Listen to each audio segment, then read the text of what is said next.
کیا علیم خان نے جو پہلے کام کیا، جو جلسے جلوس کے اوپر کہتا ہے جی میں نے خرچ کیا، میں آپ کو بتانا چاہتا ہوں، حلفاً بھی کہنا چاہتا ہوں، اس نے اپنی جیب سے خرچ نہیں کیا، وہ ہمارا پیسہ تھا۔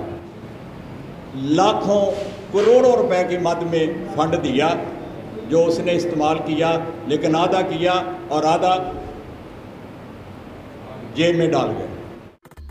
مرکزی انجمن تاجران کے چیئرمین سینئر رہنما پی ٹی آئی اور حلقہ پی پی 140 کے امیدوار الحاج ملک محمد اسلم بلوچ نے پریس کلب شیخوپورہ میں میٹ دی پریس پروگرام میں اعلان کیا ہے کہ تاجر برادری کے قافلے 24 مئی کی رات اسلام آباد روانہ ہونا شروع ہو جائیں گے اور 25 مئی کو مرکزی قافلہ صبح 10 بجے بتی چوک سے روانہ ہوگا۔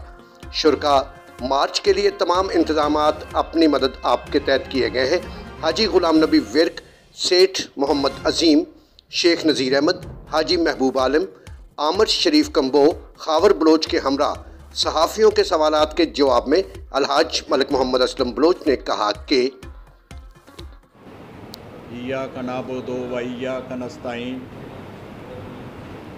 میرے نہایت واجب الاحترام تاجر بھائیوں و معززین، دلیر پریس کلب کے شیخوپورہ پریس کلب کے صحافیوں، السلام علیکم۔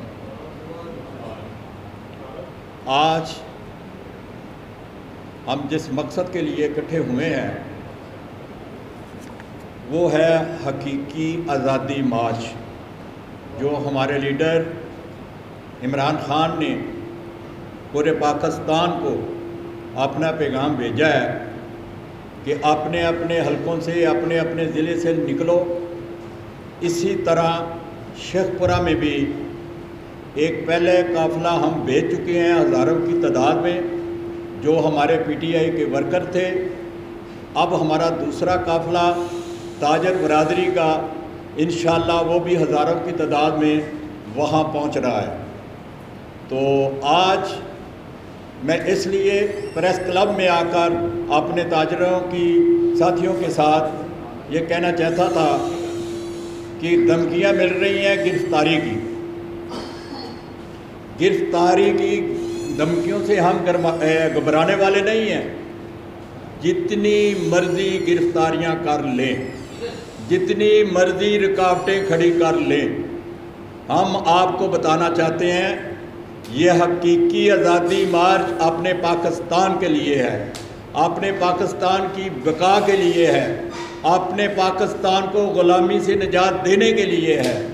ہم کسی کی غلامی نہیں چاہتے، صرف اور صرف جیسے ہمارا لیڈر کہتا ہے ہمارا اللہ اور اس کے بعد نبی کریم صلی اللہ علیہ وسلم کی غلامی کرنا ہے۔ ہم نے کسی امریکہ کی غلامی نہیں کرنی۔ جو لوگ کہتے ہیں ہم انہی کے غلام ہیں، وہ ملک کے مخلص نہیں ہیں، وہ ملک کے غدار ہیں۔ تو اس لیے جو ہماری حقیقی آزادی مارچ جا رہی ہے شیخوپورہ سے، میں انتظامیہ کو کہہ رہا ہوں کہ ہوش کے ناخن لیں اور اس امن کو خراب نہ کریں۔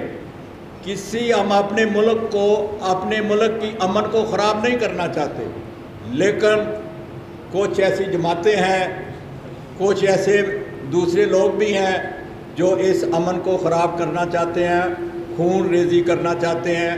ہم یہ کرنے نہیں دیں گے۔ اگر یہ خون ریزی ہوئی اور ہمارے ورکروں کے، ہمارے تاجروں کے اوپر انہوں نے کوئی ایسے حملے کیے تو اس کی ذمہ دار حکومت ہوگی، اس کی ذمہ دار جو ہے آج ضلعی انتظامیہ جو کہہ رہی ہے ہم نہیں نکلنے دیں گے۔ ہم بیٹھے ہوئے ہیں، ہمیں گرفتار کرنا چاہے تو آئے کریں، گرفتار کریں گے۔ آج اگر 1 لاکھ بندہ شیخوپورہ سے نکلے گا تو اس کے بعد 3 لاکھ بندہ نکلے گا۔ جس طرح آپ کرنا چاہیں گے ہم اسی طرح آپ کو جواب بھی دیں گے امن سے۔ اگر پتھر مارو گے تو اس کا جواب دوسرے طریقے سے ملے گا، اگر گولی مارو گے تو اس کا جواب بھی دوسرے طریقے سے ملے گا۔ لیکن ہم یہ چاہتے نہیں ہیں، ہمارے لیڈر نے یہ نہیں کہا، ہمارے لیڈر نے یہی کہا ہے کہ پرامن طریقے سے نکلنا ہے، پرامن طریقے سے جانا ہے۔ لیکن ہم نے امریکہ سے اپنی غلامی جو کہہ رہے ہیں دوسرے، اس غلامی کے اوپر نہیں نٹھانا، نہیں عمل کرنا۔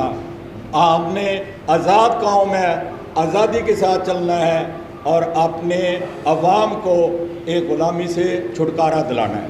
باقی جتنی بھی ہمارے مارکیٹ کے اندر جو یونین بنی ہے، کوئی کلاتھ مرچنٹ ایسوسی ایشن ہے، جنرل سٹور ہے، سب نے یہ عہد کیا ہے کہ ہم فی یونین 500 بندہ لے کر نکلیں گے اور سب کی ڈیوٹی لگائی ہوئی ہے۔ اور سیٹھ عظیم صاحب مدینہ مارکیٹ سے وہ کہتے ہیں جی ہماری صرف دکان 600 ہے، لیکن 600 وہ اور 600 اپنے گھر کے افراد بچے اپنے ساتھ لے کے نکلیں گے۔ کا کہنا ہے کہ جب خان صاحب اقتدار میں آئے تھے اس وقت میرے پاس 300 کنال نہیں 3000 کنال تھی، تو خان صاحب کو جب میں ان کے ساتھ تھا اس وقت نظر نہیں آیا کہ میں کرپٹ ہوں یا میں غلط کام کروا رہا ہوں؟ یہ دیکھیں خان صاحب ماشاءاللہ پہلی دفعہ اقتدار میں آئے، یہ چیزیں آہستہ آہستہ پتہ چلتی ہیں۔ یہ 70 سال سے ہمارا ملک جو ہے جو اس زد میں آیا ہوا ہے، تو اس کو ٹھیک کرنے میں ٹائم تو لگتا ہے۔ 3.5 سال میں خان صاحب کیا کر سکتے تھے؟ خان صاحب نے 3.5 سال میں اپنے ملک کو پاؤں پہ کھڑا کیا ہے، اپنا نام پوری دنیا میں پاکستان کا گرین پاسپورٹ کی عزت بنائی ہے۔ جہاں جا کے پوچھ لیں، گرین پاسپورٹ کی پہلے عزت نہیں تھی، خان صاحب نے عزت بنائی ہے۔ اگر خان صاحب کو پہلے پتہ ہوتا نا تو وہ اس کو اس ٹائم بھی کہتے کہ ٹھیک ہے، لیکن پتہ نہیں تھا۔ اب جب پتہ چلا کہ کون شوگر مافیا ہے، کون آٹا چور ہے، کون قبضہ گروپ ہے، تو پھر انہوں نے کہا ٹھیک ہے بھی آپ جاتے ہیں تو جائے۔ جی بالکل، جس طرح ہمارے یہاں کے مقامی ایم پی اے صاحب نے جو پارٹی چینج کی، یہ پہلے بھی خان صاحب کو پتہ تھا، لیکن میں واضح کہہ رہا ہوں، میں نام لے لیتا ہوں، مجھے کوئی خوف نہیں ہے۔ کیا علیم خان نے جو پہلے کام کیا، جو جلسے جلوس کے اوپر کہتا ہے جی میں نے خرچ کیا، میں آپ کو بتانا چاہتا ہوں، حلفاً بھی کہنا چاہتا ہوں، اس نے اپنی جیب سے خرچ نہیں کیا، وہ ہمارا پیسہ تھا۔ فی ایم این اے، فی ایم پی اے لاکھوں کروڑوں روپے کی مد میں فنڈ دیا جو اس نے استعمال کیا، لیکن آدھا کیا اور آدھا جیب میں ڈال گئے۔ انہوں نے یہ بزنس کیا ہے، انہوں نے پارٹی کی وفاداری نہیں کی، تو انہوں نے اسی وجہ سے اپنے پسند ناپسند کو ٹکٹ دے کے یہ آج جو 25 جو بندے ہیں جو نکلے ہیں پارٹی سے، اسی کا نتیجہ ہے کہ جس کی وجہ سے آج ہمارے قائد عمران خان کو پتہ چل گیا ہے تو کہ یہ لوگ جو ہیں اس طرح کے میرے ساتھ مخلص نہیں تھے۔ آج 463 ایکڑ کی اگر جا کے سنیچر کر دیتے علیم خان کو، تو خان صاحب کو کس نے کہنا تھا یہ ایماندار ہے؟ ان سے نے کہا نہیں، شٹ اپ۔